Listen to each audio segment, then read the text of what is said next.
With respect to that other, more weighty accusation of having injured Mr. Wickham, I can only refute it by laying before you the whole of his connection with my family.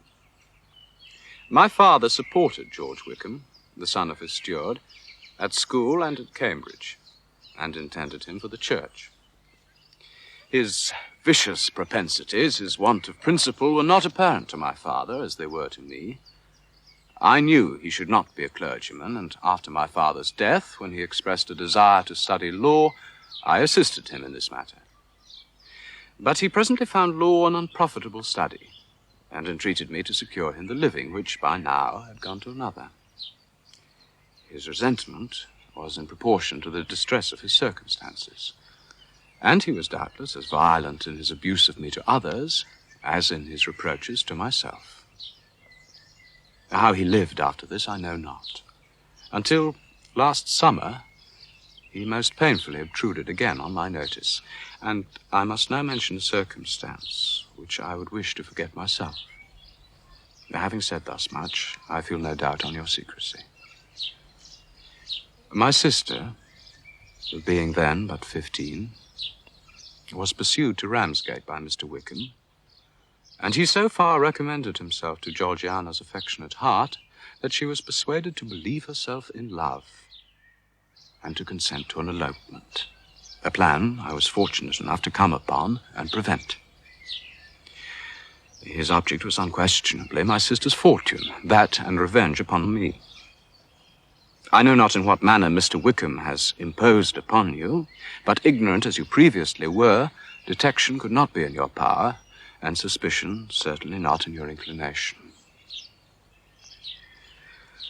For the truth of everything here related, I refer you to the testimony of Colonel Fitzwilliam, who was acquainted with every particular of these transactions.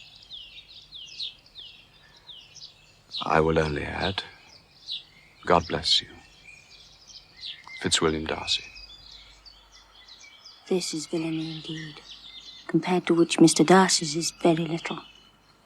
Is it to be believed?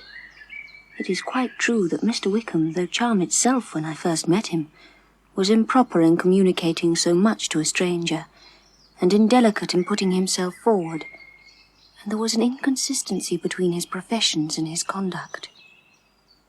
And until Mr. Darcy was safely gone from the neighbourhood, told no one his story but myself, and I was blind to it all. And I excuse Mr. Wickham's attentions to Miss King. Where does discretion end and avarice begin? And in truth they were solely and hatefully mercenary. Had I been in love, I could not have been more wretchedly blind. But vanity, not love, has been my folly. Until this moment, I never knew myself. I am mortified by his appraisal of my family. I am ashamed. The justice of his charges cannot be denied. I remember the ball at Netherfield, how my mother behaved, and Kitty and Lydia and Mary. They are hopeless of remedy. They are ignorant, idle, and vain, and will flirt with any officer in a red coat. What would Lady Catherine have thought if I had been presented, as I might have been by now, as her future niece?